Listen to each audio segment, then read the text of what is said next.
turma. Estou chegando, é? Pronto, obrigado, viu?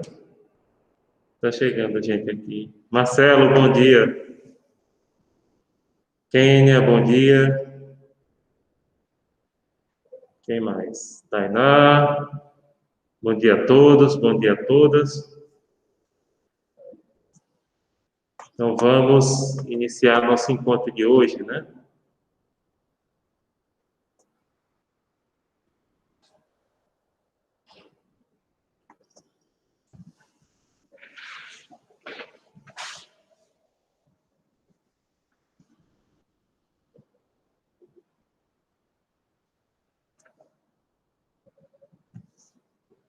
Pessoal, enquanto vão chegando mais pessoas, até porque isso aqui vai ficar gravado, deixa eu dar alguns avisos.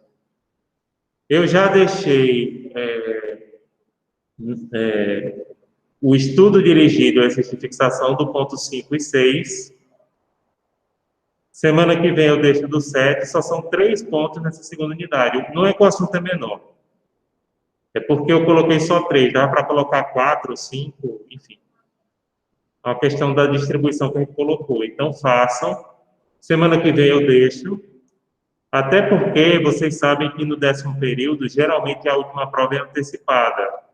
Então, a gente tem que estar de olho nisso, não deixar muitas atividades para o final do mês de novembro, só entrega dos seminários e das provas, para não sobrecarregar vocês no final do período. Eu também deixei o exercício complementar da segunda unidade. Esse exercício complementar, ele é para compensação de faltas, excesso de faltas. No caso de vocês, aqueles que têm mais de 8 faltas, que já estariam reprovados por falta. Tem gente na turma de vocês assim.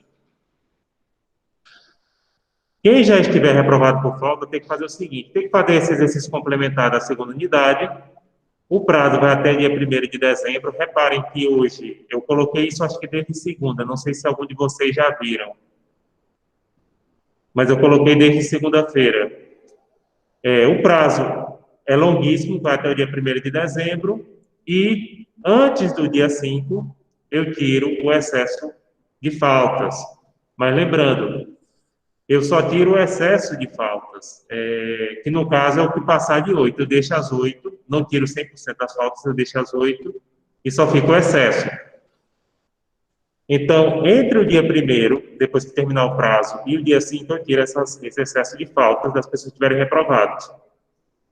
Mas quem tiver reprovado por falta e não fez o exercício da primeira unidade, bom dia, Exaú, tem que fazer as atividades da segunda unidade também, porque ele já perdeu uma oportunidade na primeira unidade de fazer esse exercício compensatório, tá certo?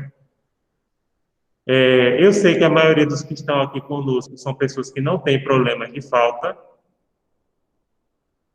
certo? Mas é importante que vocês saibam, aqueles colegas que não estão frequentando, que vocês deem esse toque por mim, eu peço, principalmente os representantes de turma, acho que aqui é representante, né? É uma colega. Então, avisem, pessoal, por favor, tá? Deem esse toque aos colegas que estão com muitas faltas. O que mais? O espaço dos seminários, eu também já deixei para vocês colocarem os seminários da segunda. Lembrando, só vai fazer seminário agora para ser entregue no final de novembro, mais ou menos daqui a um mês. Quem não fez da primeira unidade, e é obrigatório para todos. Quem não conseguiu se encaixar em algum grupo, pode fazer individualmente. O tempo é menor, pode escolher qualquer assunto da primeira e da segunda unidade. O tempo de apresentação, obviamente, é a metade. Mas pode fazer, sim, na modalidade individual. Agora, coloque o nome lá no seminário da primeira unidade, informando o grupo e informando a pessoa que não conseguiu se encaixar, né? E aí eu chamo a atenção para que os outros grupos respeitem o mínimo e o máximo de componentes permitidos. Apesar que na turma de vocês eu não tenho muito problema com composição de seminários, não. Eu tenho mais problema nas turmas da noite. Pronto, em relação a avisos, seriam esses, né, os iniciais que a gente tem para passar para vocês. A data da prova aí a coordenação vai definir, mas como eu já disse, 10º período geralmente é um pouquinho antecipado, por isso é que eu vou passar todas as atividades já no começo de novembro, com exceção da prova, né? A prova de vocês eu estou pensando em deixar ela aberta, porque ela já é aberta mesmo. Agora, vocês vão ter que entregar no dia da aula. Claro, eu deixo aberta, por exemplo, posso deixar aberta uma semana, mas vocês entregam no dia da prova. Por que isso? Porque não foi o caso da turma de vocês, mas teve turma que, por exemplo, ficaram para entregar, e aí o erro foi meu, não foi dos alunos, né? Depois do prazo da coordenação. Aí, claro, eu sou um professor que eu corrijo muito rápido, eu tenho esse cuidado, mas era para entregar as notas dia 8, eu só pude entregar dia 10.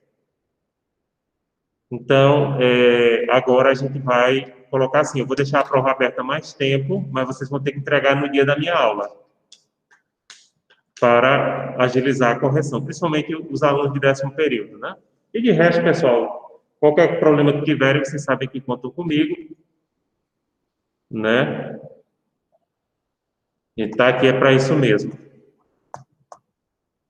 Vamos começar a nossa aula de hoje. Hoje, o objetivo é terminar o ponto 5 e começar o ponto 7. 7 não, 6, perdão.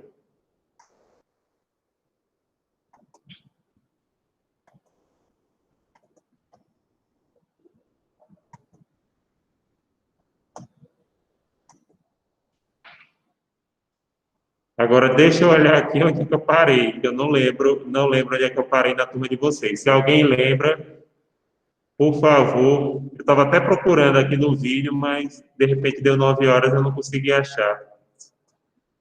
Eu não vou entrar logo e depois eu vejo aqui onde é que foi que eu parei. Eu sei que era o ponto 5. Pronto, foi dia 14 a nossa última aula, né?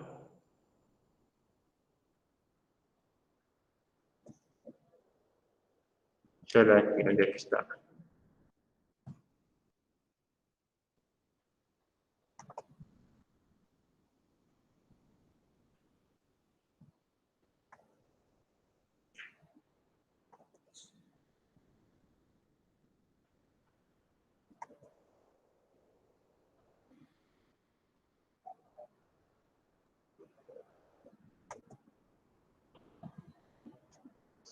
Ninguém lembra não, né?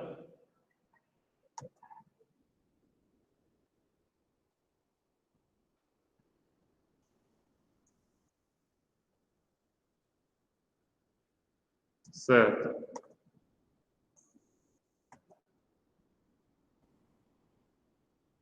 Acho que eu terminei de falar em pré-levément, pelo que eu estou vendo aqui. Sexto slide, isso. Metade do assunto. Achei agora.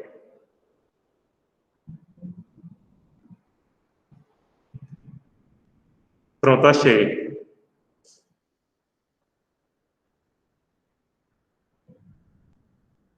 Achei, gente. Obrigado. É porque, como são muitas turmas e tem 15 dias, né? Porque tem aquela semana de estudos, aí eu não estava conseguindo achar no vídeo. Eu ia agora para falar de instituições. Eu acho que eu não tinha falado, Maria Catarina, de instituições abomináveis. Eu vou falar agora. Vamos falar aqui. Deixa eu olhar aqui. Se vocês não estiverem vendo os slides, por favor, me avisem. Mas acho que estão, né? Foi, professor, eu me enganei. É que eu acabei já escrevendo o resumo da parte que eu tinha lido no livro, mas o Não, senhor mas deu tranquilo. até relevemente. Mas tranquilo, obrigado, viu? É que agora é que eu vou falar disso, né? Que é o assunto seguinte, né? Então, instituições desconhecidas são institutos jurídicos que são típicos de determinados estados, mas não existem outros. Às vezes existe um instituto parecido, mas não é a mesma coisa. Jacob Dollinger sugere que a instituição desconhecida seja contornada por meios de adaptação a outra semelhante que exista no foro. Fato defendido por outros doutrinadores brasileiros, como Francisco Rezec, o Wittgensteiner, de origem alemã, né, e o Delano.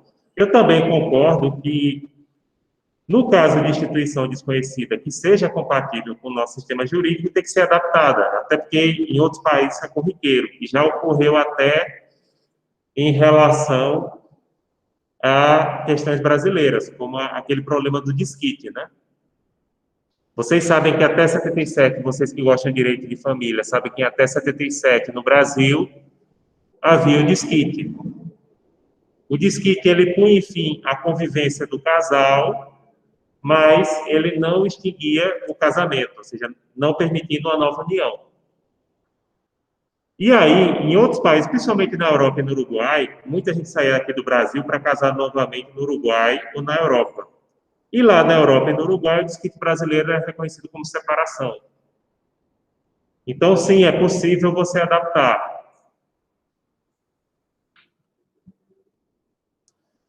Alguns autores, como Luiz Araújo, acreditam que admitir uma instituição inexistente daria mais direito ao cidadão estrangeiro do que ao nacional.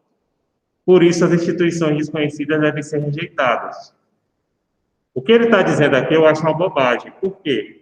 Porque você adapta para um instituto que tem no teu país. Então, por exemplo, no Uruguai ou nos países da Europa não tinha desquite, tinha o divórcio. Eles adaptavam como separação. Separação tinha. Perceba, você adapta para uma coisa que exista no foro. Você não adapta para uma coisa que não exista no foro. Claro, depois, vocês lembram, né, daquele procedimento. Primeiro você entrava com a separação, depois de um tempo, variando aí de cada país, 1, 2 anos, aí pediu o divórcio. Pronto, reconhecia desquite como separação.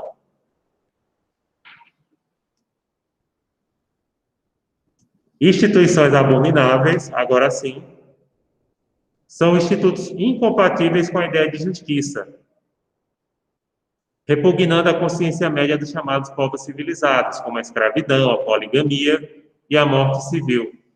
Hoje em dia, a pena de morte, muita gente também considera instituição abominável e, por isso, ela não pode ser reconhecida pelo direito internacional privado, ou seja, você não pode reconhecer uma sentença de pena de morte em um país que não tenha a pena de morte, né? Porque aí é considerada instituição abominável para aquele país. Ah, vocês que são penalistas, para reconhecer a sentença penal de um país em outro, além desses pressupostos do direito internacional privado, também tem que haver um tratado convênio entre os países, tá? Então, por exemplo, jamais, e também por direito internacional privado, mas pelas questões constitucionais e penais que vocês já conhecem, uma sentença de pena de morte em direitos humanos, uma sentença de pena de morte dos Estados Unidos, não seria validada aqui no Brasil. Ou o máximo poderia ser emitido com a pena máxima prevista no Brasil, né? Então, aí, exemplos, escravidão, poligamia, lembrando, é um homem com várias mulheres, né, como nos países muçulmanos, como não. Até lá é uma exceção, só pessoas muito ricas têm mais de uma esposa. Morte civil, eu acho que eu já expliquei para vocês, hoje em dia não existe mais não, acho que nem a China decreta a morte civil, Estados Unidos, de jeito nenhum. Quando a pessoa recebeu a pena de morte, a pessoa já estava considerada legalmente morta, já não poderia praticar mais atos civis, por exemplo, testar em relação aos bens, esse tipo de coisa. Já era civilmente morta, entenderam? Nos países ocidentais, a morte civil acabou assim no final do século XIX, mais ou menos. Mas era muito comum. Na sentença de pena de morte já dizia que a pessoa, a partir do momento daquela sentença, já estava legalmente morta para efeitos civis.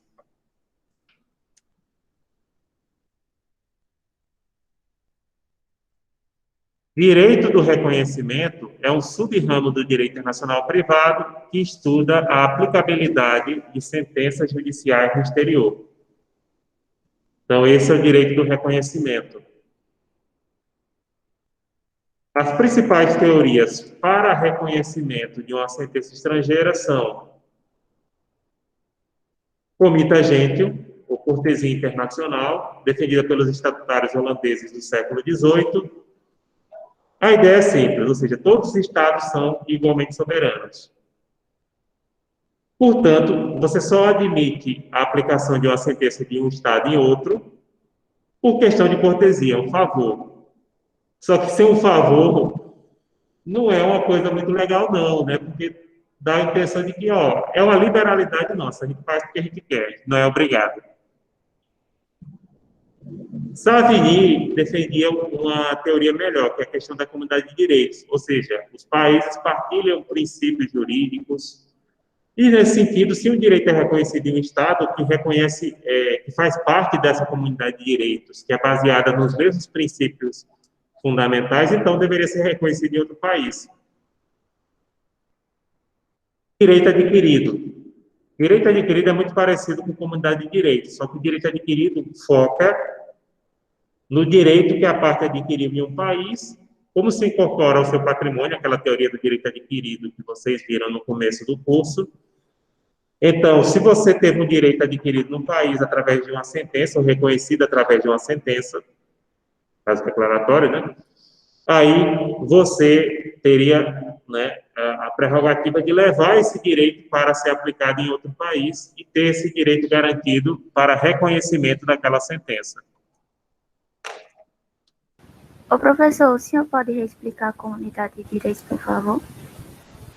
Posso. Comunidade de direitos é porque os Estados soberanos fariam parte de uma comunidade de direitos única que respeita e adota os mesmos princípios jurídicos fundamentais.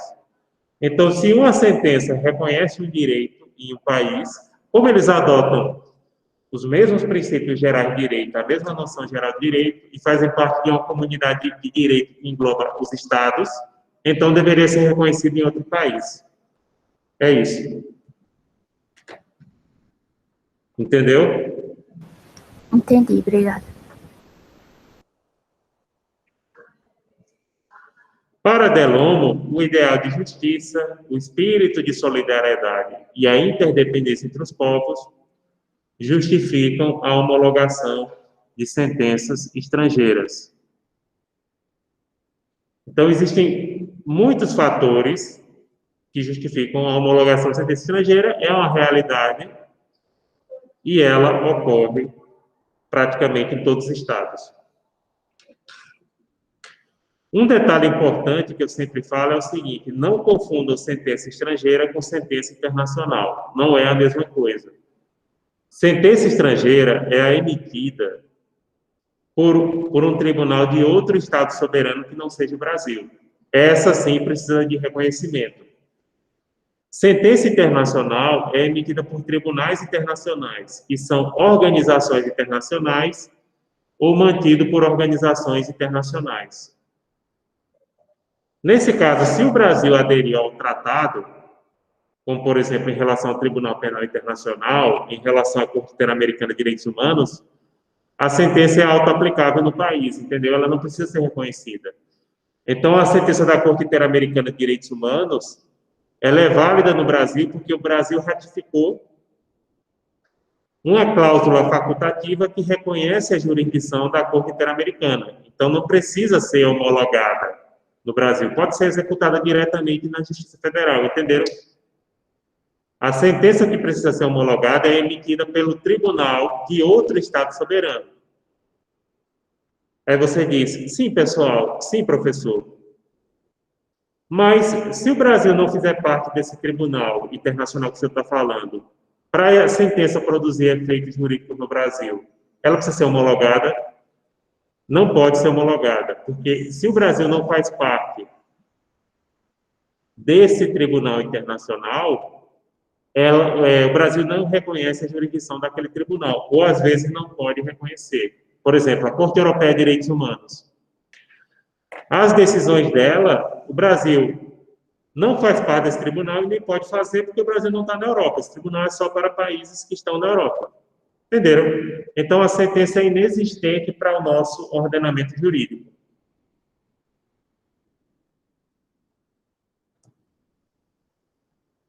No Brasil, decisões interlocutórias como citação, vistoria, oitiva de testemunhas não são homologáveis mas cumpridas por meio de carta rogatória, né? Após exequato do Superior Tribunal de Justiça, STJ, na Justiça Federal. Aí vocês já estudaram esse processo. No caso, para cumprimento dessas decisões interlocutórias, citação, vistoria, né, oitiva de testemunha, aí carta rogatória, que é igual à carta precatória, só que vem de tribunais estrangeiros, né? Mas o princípio é o mesmo. É porque carta precatória é para os juízes brasileiros, para cumprir providência em outras comarcas, né? E a carta rogatória é quando vem de tribunais estrangeiros, mas tem que passar pelo STJ e o cumprimento vai para a Justiça Federal, porque, como a gente já falou aqui, atos de direito internacional privado, em regra, no Brasil, são de competência da Justiça Federal, até por força do artigo 965 do novo Código de Processo Civil.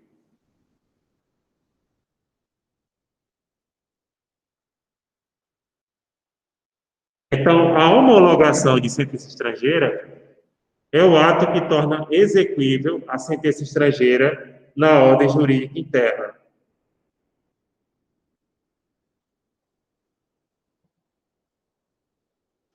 Quais são as decisões jurídicas passíveis de homologação, ou seja, que podem ser homologadas no Brasil? Sentenças cíveis, sentenças comerciais para aqueles países como a França que tem tribunais comerciais, acórdãos coletivos, né? O bom aqui, pessoal, é que eu não preciso explicar para vocês que estão décimo de direito, eu só preciso citar e ler, né? Eu sei que... É porque eu ensinei a RI, a mesma disciplina, entendeu? Aí eu tenho que explicar o que é cada um. Sentenças penais, sentenças trabalhistas, decisões de órgãos judicantes de outros poderes, como tribunais administrativos, decisões cautelares também pode, viu? Tem gente que acha que não, liminar também pode. Laudos ou sentenças arbitrais também precisam, viu? Eu acho, vocês que estudaram isso há pouco tempo, inclusive eu acho que a lei de arbitragem no Brasil prevê isso expressamente, né? Vocês que estudaram essa questão de arbitragem há menos tempo do que eu devem lembrar. Qualquer um de vocês dessa turma, qualquer um, sabe mais processo do que eu, porque eu estudei. Eu não milito, aliás, eu nem advogo, nem sou advogado, nunca fiz nem OAB. E estudei na época do Código de 73. Então, qualquer um de vocês sabe mais direito processual do que eu.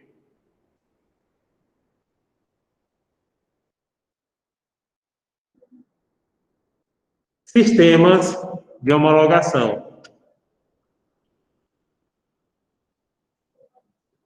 A revisão do mérito, que permite que, quando você for homologar a sentença estrangeira, se revise o mérito dela. Acho que pouquíssimos países adotam, porque aí você está ferindo a jurisdição e a soberania do outro Estado, né? Revisão parcial de mérito, aí permite que algumas coisas, alguns critérios se revisem. Reciprocidade diplomática, que é você, se você homologa a sentença de um país aqui, ele depois, por reciprocidade, você vai homologar dele também, ou ele vai ter que ir por reciprocidade, entenderam? Vocês entenderam? De fato, e nesse caso é reconhecer a sentença como um fato, uma prova, também não conheço. E delibação, pronto. O sistema mais usado no mundo, e que tem origem italiana, e que é adotado no Brasil, é a delibação. Esse é o que vocês têm que entender. É a delibação. Já já vou explicar o que é delibação. Mas, em suma, delibação, você reconhece a sentença estrangeira desde que presente alguns requisitos básicos. É basicamente isso. Homologa a sentença estrangeira, não revisa o mérito, mas ela tem que atender determinados requisitos básicos.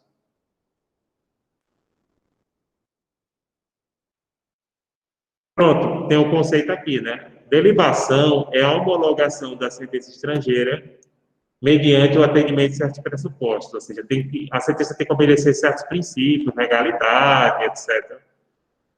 Mas não entra no mérito dela. Surgiu na Itália no século XIX, acho que vocês que gostam de direito processual, que não é o meu caso, Vocês sabem que no direito processual tem uma influência muito grande dos autores italianos até hoje, né? Então, surgiu na Itália no século XIX, e ela é adotada no Brasil e é predominante no mundo, principalmente nos países que adotam o nosso sistema jurídico, que é o civil law. No Brasil, apenas o Superior Tribunal de Justiça, o STJ, antigamente era o STF, é o órgão competente para homologação de sentenças.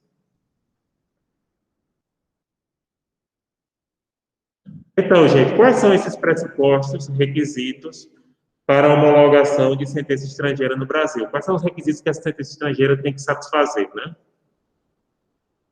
Primeiramente, ter sido emitida por um juízo competente. Notem aí a questão da preocupação com a legalidade, entenderam? A devida citação das partes ou verificação da revelia nos termos da lei. São preocupações ligadas muito ao aspecto do devido processo, né, e da legalidade.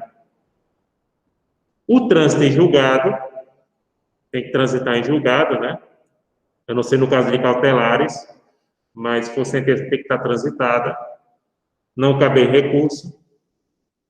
Outro lado bom é que eu não preciso explicar também para vocês o que é trânsito em julgado, né? Em RI eu preciso. Mas, como eu já disse aqui, tem coisas que vocês têm mais facilidade em entender do que RI, e tem coisas que RI tem mais facilidade a entender, principalmente aquela parte de política internacional, né? Que eles pagam disciplinas em relação a isso. Aí, seja direito que entende, mas não é todo mundo. Atender às formalidades necessárias para a execução no seu país de origem, sim. Porque uma coisa que eu já falei aqui é o seguinte, ou acho que eu já falei. Um documento, para ser reconhecido no exterior, tem que ser primeiramente válido no seu país de origem. Você não pode reconhecer um documento no exterior se esse documento não tiver validade no país de origem. Isso é um pressuposto básico, mas como eu vou falar daqui a pouco, tem gente que se passa. Tradução por intérprete autorizado, sim, precisa, e esse intérprete autorizado não é barato. Eles têm fé de ofício e, como tabelionato, eles cobram por página. A última vez que eu mandei traduzir um documento, diploma, era R$ 70 por folha e o diploma pagareta. Mesmo o verso do diploma não tendo quase nada, né? Só tem lá o registro, não sei das quantas. Pronto, eles cobram por página, e isso há muito tempo, viu? Agora acho que deve ser mais de R$ 100 a página. Mas essas pessoas, pessoal, eles têm fé de ofício. No caso, aqui do Brasil, elas fazem um concurso para JUSEP. JUSEP não, Junta Comercial, JUSEP é de Pernambuco, né? Vocês sabem disso.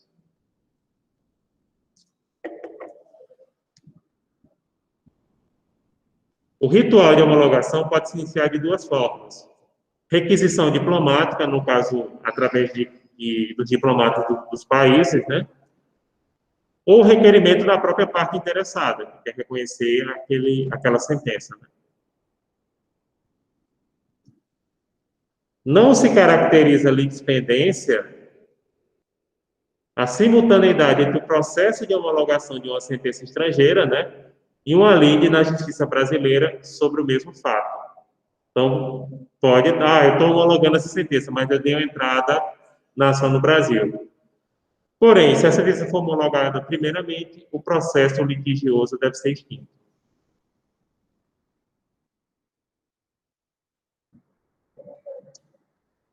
A Convenção da ONU sobre prestação de alimentos no exterior, já mudando de assunto, né? Ela foi ratificada pelo Brasil em 65, existem outros diplomas sobre isso também, facilita o pedido e a concessão de alimentos entre estrangeiros, e no país, essa incumbência cabe à Procuradoria-Geral da República. A execução de alimentos no exterior, pessoal, ela é muito facilitada. Inclusive, tem um passo a passo no site do Ministério da Justiça que explica os procedimentos que são simplificados para a execução de alimentos no exterior.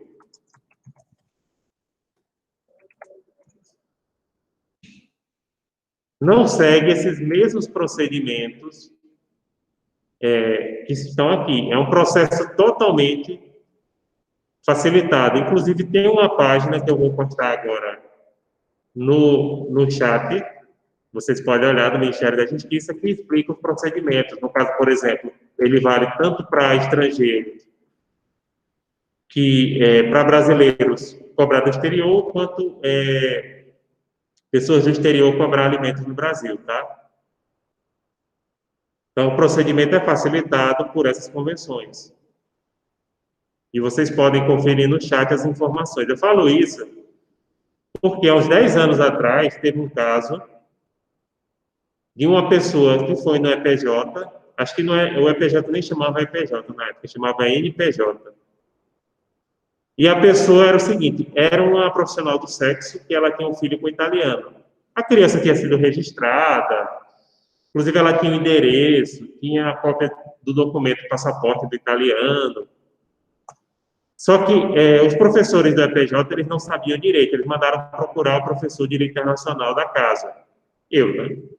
E aí eu expliquei para o aluno, falei da convenção, diz, olha, é um procedimento facilitado, a Itália faz parte da convenção, o Brasil também, né? O ruim é quando o país não faz parte da convenção, entendeu? Que é essa convenção de Haia sobre prestação de alimentos no exterior. Mas se quiser, é um processo facilitado. Agora, acho que tem até um formulário online aí no Ministério da Justiça que você encaminha o procedimento. Então, isso é importante que vocês saibam, porque pode ocorrer que vocês peguem algum caso parecido de execução de alimentos com o alimentante no exterior, né? Então, fiquem já sabendo que é um processo facilitado e que existe um tratado para isso. Tem que verificar se o país é conveniado, os países da Europa, Estados Unidos, da América Latina, basicamente todos são. Fazem parte do tratado, tá certo? Vamos prosseguir aqui, né?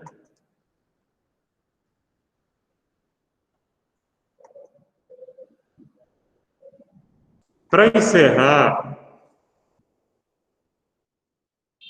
no ano de 2016, o Brasil ratificou a Convenção de Haia sobre eliminação da exigência de legalização de documentos públicos estrangeiros, Convenção da Apostila de 1961. Esse tratado determina que nos Estados partes, os documentos estrangeiros passam a ter legalidade imediata através do carimbo emitido em apostila por autoridade competente, dispensando intervenção consular.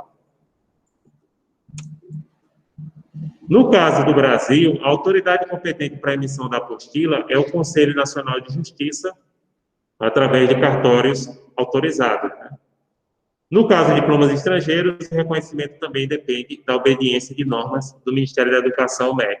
Pronto, agora eu vou encerrar essa é a última parte, as referências são as mesmas. Tem a Lindbe e os 3 autores principais, né, da bibliografia básica, que graças a Deus a gente tem disponível na Biblioteca Digital da ACES, a última edição.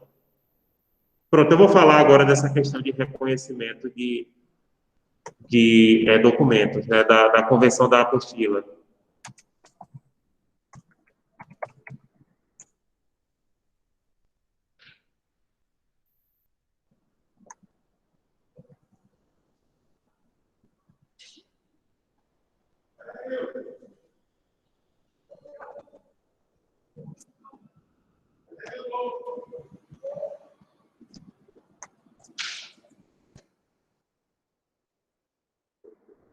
Pronto, pessoal, no chat eu coloquei mais um link explicando essa questão da Convenção da Apostila de Haia. Mas, assim, eu vou explicar para vocês como é. Antes, para reconhecer um diploma, um documento obtido no exterior, você precisaria, lá naquele país que emitiu, você precisaria reconhecer nas autoridades do país e no consulado brasileiro. Quando voltasse para o Brasil, reconhecer nas autoridades brasileiras e reconhecer também no consulado do país no exterior. Agora, o Brasil é signatário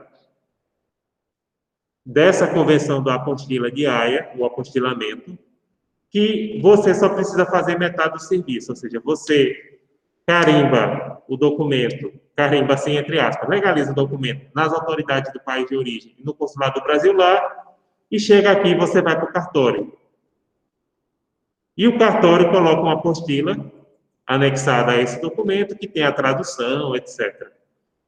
Alguns cartórios do Brasil, inclusive de Caruaru, acho que os 4 estão autorizados a fazer, acho não. Os 4 estão autorizados a fazer, os 4 cartórios de registro civil.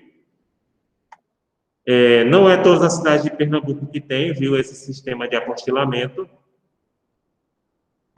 Mas alguns, vocês podem consultar no site do CNJ, deixa eu procurar aqui, quais são os cartórios, pronto, os cartórios autorizados. Deixa eu colocar aqui também no site. Entenderam? Então, reduziu a metade da burocracia para reconhecer. Claro, se for diploma, também tem que ver a exigência do MEC em relação ao reconhecimento, tem que passar por uma universidade. Se, como por exemplo no caso do curso de medicina, também tem que fazer uma prova, que é o Revalida. Mas reduziu bastante a burocracia. Porque o cartório já faz metade do serviço, né? Então, aqui em Pernambuco, só se faz esse serviço em Araripina, Arco Verde, Camaragibe, Carpina, Caruaru, Garanhuns, Goiânia, Jaboatão dos Guararapes, Lagoa do Itaínga, Limoeiro, Oricuri, Paudalho, Paulista, Petrolina, Recife, Salgueiro e Surubim. Então, nessas cidades tem cartórios que reconhecem documentos. Uma coisa assim, para eu terminar aqui para falar para vocês, é um primeiro pressuposto importantíssimo do direito internacional privado. Para você reconhecer um diploma no exterior, primeiramente ele tem que ser válido no país de origem. Você pode dizer, professor, o que o senhor está dizendo é óbvio. Mas tem gente que se passa. Por exemplo, alguns anos atrás, estava na moda fazer doutorado na Argentina. Na Argentina tem excelentes universidades. E eu destaco 2, principalmente em Buenos Aires. A Universidade de Buenos Aires, que é do governo federal, e a Universidade Católica Argentina. Mas tinha outra universidade lá, que eu não vou dizer o nome, até para não gerar dano, né? Que ela estava oferecendo curso de férias para brasileiros. Só que esse curso de férias não era reconhecido pelo Ministério da Educação argentino. E eles mesmos avisavam que aquele doutorado só valia no Brasil, não valia na Argentina. E teve colegas nossos, não aqui da instituição, da SER, de outra instituição que eu trabalhava, que foram fazer. E eu até questionei, enquanto professor da área, dizendo, fulano, como é que um país emite um documento que é só válido em outro? Isso não existe, porque um princípio de direito internacional privado é que qualquer documento tem que ser válido primeiro no país de origem para ser validado no exterior, percebam.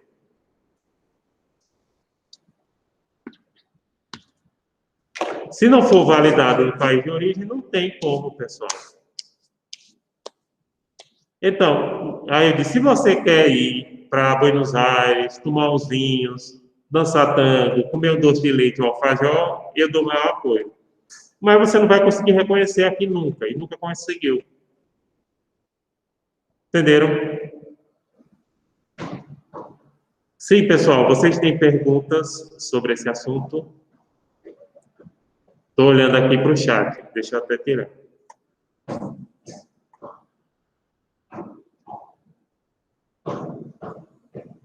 Deixa eu colocar aqui a relação dos cartórios, que fazem esse apostilamento, né, de documentos obtidos no exterior. Vou colocar no chat também.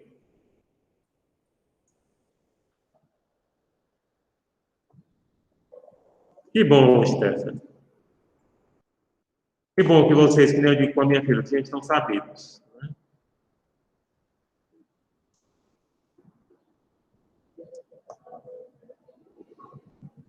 Mas vocês entenderam, por exemplo, o procedimento em relação à pessoa que obteve um diploma no exterior. Carimba nas autoridades. Obrigado, Stefano. Me sinto lisonjeado com o seu elogio. Você reconhece nas autoridades do país, reconhece no consulado do Brasil lá, chega aqui, leva para o cartório. Aí tem que procurar um cartório que faça esse serviço, que esteja autorizado pelo CNJ, porque, se eu não me engano, aí é uma parte que você sabe mais do que eu. Hoje em dia, quem está normatizando os cartórios é o próprio CNJ, né? Não é isso?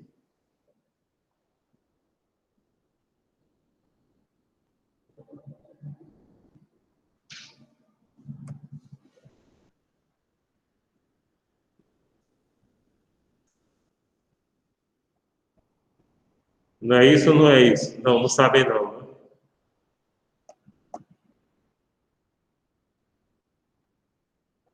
Eu não entendo muito bem de cartório.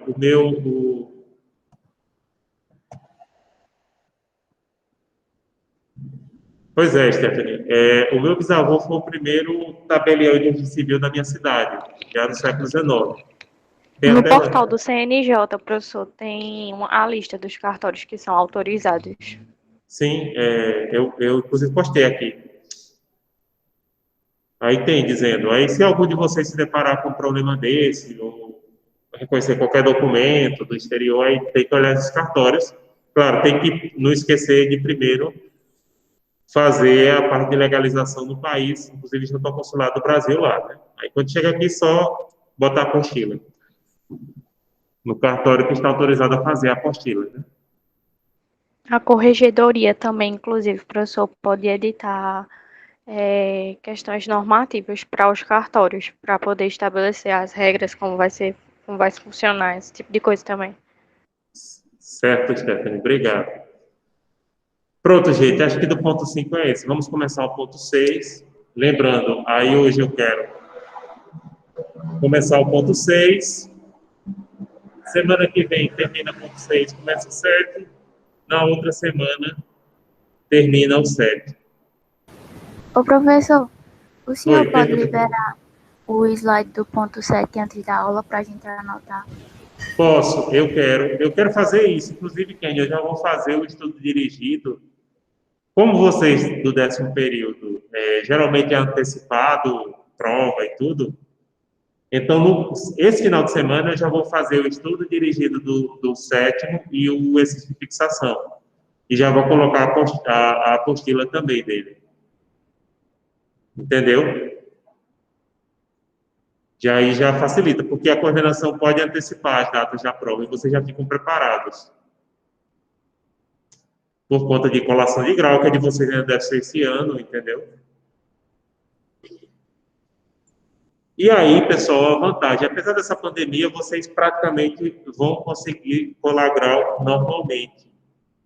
A gente sabe do esforço de cada um de vocês para participar aqui conosco, estar acompanhando as aulas, a gente tem essa noção também em relação aos professores que estão dando o seu melhor, principalmente por conta dos alunos, né? A gente pensa, em primeiro lugar, isso aí não é fazendo média comigo, mas em primeiro lugar a gente pensa nos alunos, para a gente tentar se esforçar o máximo possível para não prejudicar vocês e vocês conseguirem se formar esse ano ainda, apesar desses problemas que está enfrentando. Então, vamos ter um pouco de fé e esperança que a gente vai conseguir. A gente está conseguindo já, graças a Deus.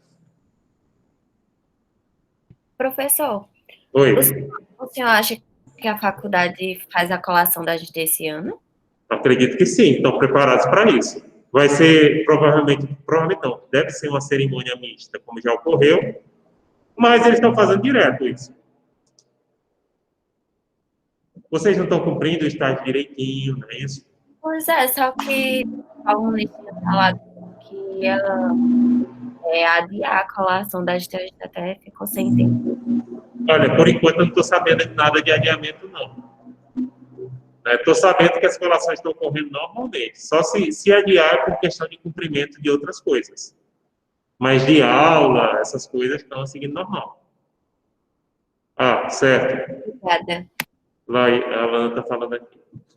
Pode ser que não na mesma data, Alana, mas não esqueça que o pessoal foi feito no meio do ano, né?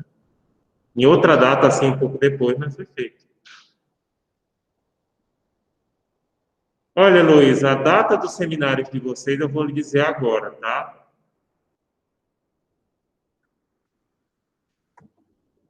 Deixa eu colocar aqui. É no final de novembro, se a coordenação não antecipar, por isso que também já coloquei lá disponível, mas por enquanto fica mantendo essa data até segunda ordem. Antes de começar o ponto 6, deixa eu dar uma olhadinha aqui.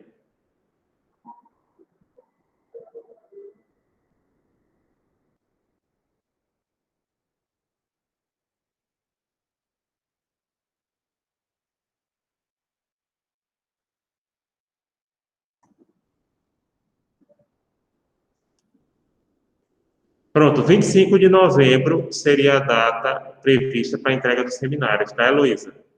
25 de novembro. Quem não conseguiu se encaixar em algum grupo pode apresentar individualmente, porém com metade da duração do vídeo, tá? E os outros, por favor, não esqueçam de respeitar mínimo e máximo de componentes, mínimo e máximo de tempo. Respeite essas normas, porque a gente vai ter a nota proporcional parcial de quem não respeitar. Tá? Então, não esqueçam dessas questões. Pronto, vocês têm mais alguma coisa? Não, né? Então, vamos começar o ponto 6. Pelo menos dar aquele comecinho. Graças a Deus, assim, em relação à minha disciplina, está tudo ok, está caminhando. A gente só falta deixar o ponto 7, que é o último ponto. Esses pontos dois últimos são maiores, mas a gente tem tempo tranquilo, a gente ainda está na última semana de outubro, né? Ainda tem mais umas 3 semanas de aula de novembro.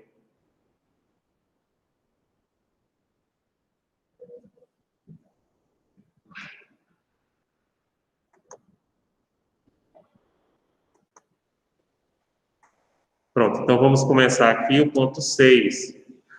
Bens e obrigações do direito internacional privado. Pessoal, Amílcar de Castro entende que bens não são as coisas, mas a sua abstração.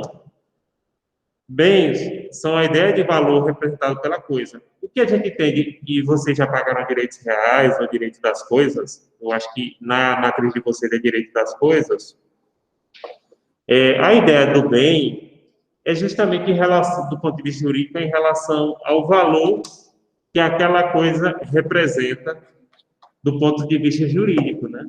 É o valor que ela representa, não é ela em si. Então, deixa eu pedir desculpa porque determinados conceitos básicos aqui, no caso de vocês, são mais para lembrar. No curso de RI, que a carga horária dessa disciplina é maior, eu preciso explicar com calma, porque eles não pagaram o direito das coisas. Vocês pagaram a disciplina, então eu posso falar isso até mais rápido, porque vocês têm essas noções gerais, é só para dar uma lembrada. Então, direito das coisas, os direitos reais, porque em latim coisa é res, é o complexo de normas regulatórias das relações jurídicas referente às coisas suscetíveis de apropriação pelo homem.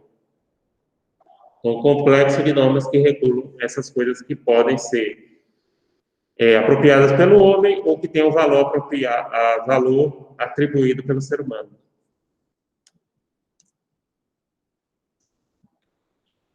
Durante a Idade Média, por influência feudal, predominava o critério lex rei citae, ou seja, a lei de onde a coisa estiver situada, a lei da situação da coisa, no tocante a conflitos de lei de espaço sobre direito das coisas.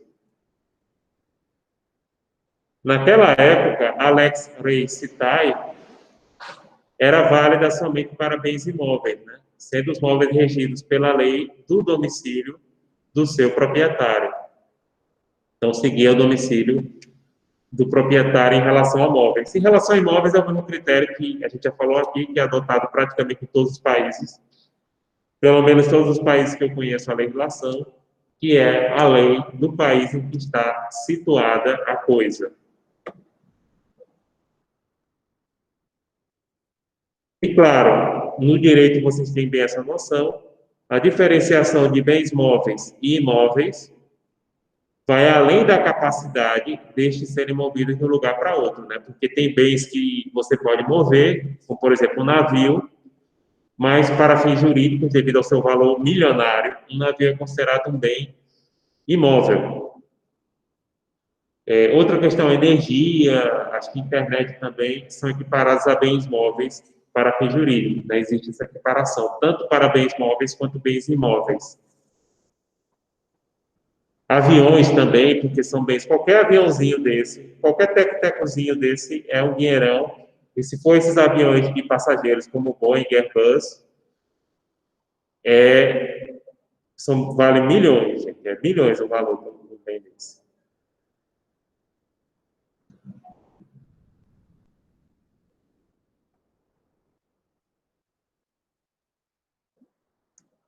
De acordo com Niboyer, a classificação de bens móveis ou imóveis se rege pela lei do foro, ou seja, pela lei do juiz que está julgando a causa. No direito brasileiro, né, são considerados imóveis para fins legais os direitos reais sobre imóveis e ações que os asseguram, né? Exemplo da questão da sucessão aberta, que vocês já viram em direito das sucessões. Mas essa classificação, ela varia exatamente de acordo com o que a lei do foro, ou seja, a lei onde foi ingressada a ação, determina. E o Código Civil brasileiro, né, considera bens móveis para efeitos legais, a energia elétrica, térmica, bem como os direitos pessoais patrimoniais e ações a eles relativas no termo do artigo 83 do Código Civil de 2002. Código Civil de Guerra Real.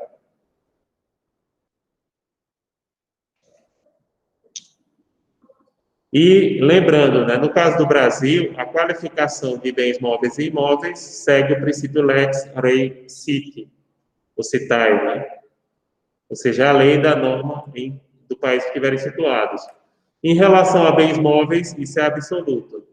Em relação a móveis, isso varia de acordo com o bem. Porque tem exceção, por exemplo, para automóveis, que aí são regidos, né, pela lei do domicílio do proprietário, automóvel estrangeiro esteja aqui no Brasil. Inclusive, eu coloquei uma questão sobre isso no exercício de fixação, que já utilizei na prova, e nos termos do artigo 8º da LINDB. Mas a regra geral é essa. No Brasil, tanto para móveis e imóveis não tem exceção, móveis tem, na própria LINDB, segue o princípio da lei da situação da coisa, ou seja, em latim, lex rei citae.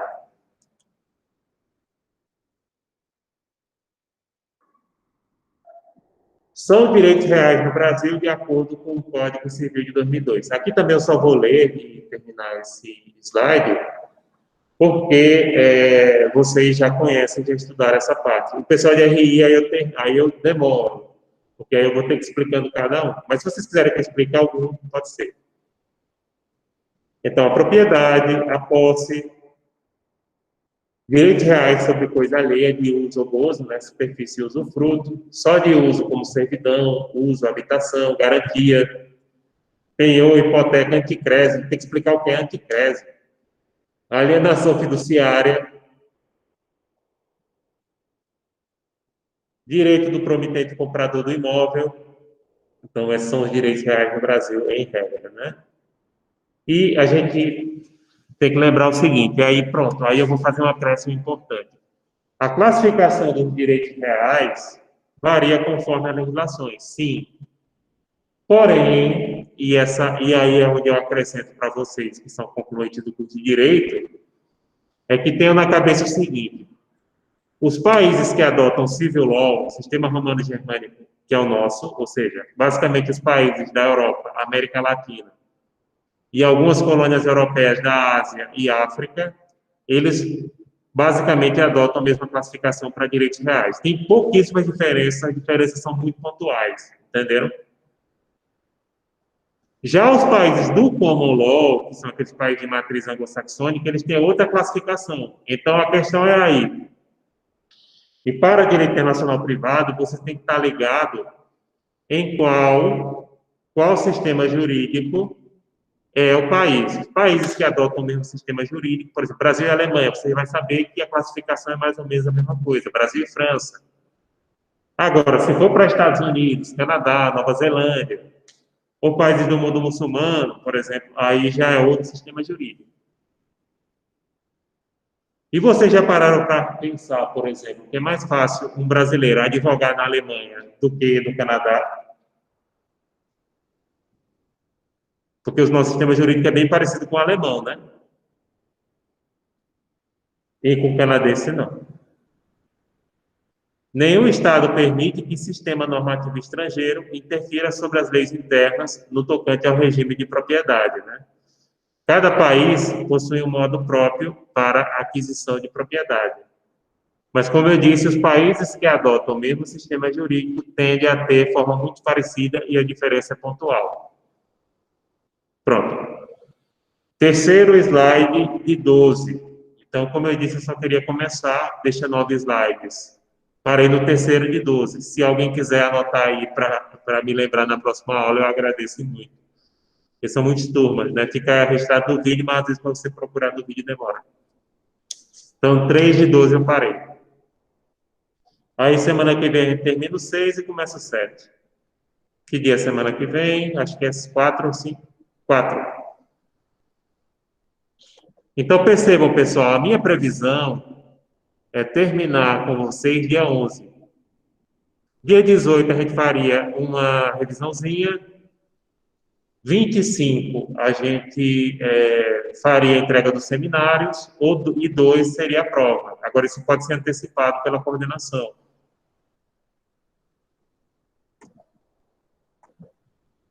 E, inclusive, se a turma quiser, a gente antecipa também. A vantagem aí é que a vantagem é a questão da nota sair mais rápido, né? Mas a gente pode conversar, ainda tem um mês, mais ou menos. Se vocês quiserem antecipar a prova, eu antecipo. Mas aí vocês veem.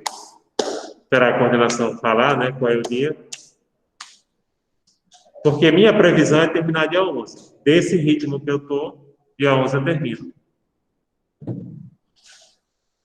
Mas aí vocês pensam, tá? Agora eu antecipo o ponto 7, eu já deixo para a semana que vem, já está disponível os slides, exercício de fixação e estudo dirigido, já antecipado. E pronto, gente, o que mais? Acho que por hoje é só, né? Já cumprimos. Por mim, Gilmar, a turma de vocês está indo bem, tem poucos problemas, assim, a turma de vocês é das melhores que eu tenho, não tem muito problema, não tem muita dor de cabeça, não.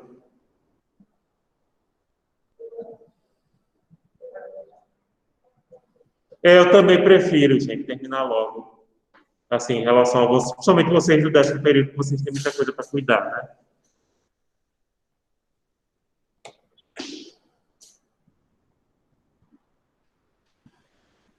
Pronto, gente, o que mais? Faltas, eu só estou colocando mesmo, e eu acho que a gente tinha falado isso, para a gente ser, faltas eu estou colocando em relação a estudos dirigidos a esse tipo de fixação, tá? Agora, é claro, quem está em regime de presencialidade tem que ter a presencialidade. E aí eu não estou vendo, tem pouquíssimos alunos que têm regime de presencialidade e não estão frequentando. Claro, podem fazer o exercício complementar que eu já disponibilizei, inclusive para quem não escutou, por favor. Já tem um exercício complementar que vocês podem fazer até o dia 1º de dezembro. Esse exercício complementar ele dá um ponto extra e serve para abonar excesso de faltas, ou seja, as faltas que passem de 8, no caso dessa disciplina aqui. Quem estiver já com problema de faltas desde a primeira unidade, tem que fazer o seguinte: faz o exercício complementar e faz todas as atividades da segunda unidade, que são os 3, são estudo dirigido a exercício de fixação, ponto 5, 6 e 7. Então, façam isso. Aí eu vou abonar. Claro, vou esperar até o dia 1º, porque é a data de vencimento, mas antes do dia 5, eu já, no sistema, já atualizo. Então, avisem aí aos colegas que estão pendentes por falta, etc. Gente, mais alguma pergunta? Deixa eu olhar, tem alguma coisa no chat? Sim, Stephanie, o exercício complementar é sobre o artigo que vocês viram. Eu fiz um vídeo semestre passado, né? Mas, em cima daquele vídeo, eu fiz um artigo científico, ele já foi publicado. É o artigo sobre aquele vídeo. Aliás, uma coisa positiva para mim, em relação a essa pandemia, é que minha produtividade acadêmica cresceu muito. Então, eu produzi muita coisa, tem coisa que ainda não saiu. Tem coisa que eu estou esperando sair, para vocês terem ideia. Eu nunca fiz tantos artigos científicos, porque a pessoa em casa, entendeu? Eu não sou aqueles que eu fico sem fazer nada. Então, eu em casa digo, vou escrever. E tome, escrevendo.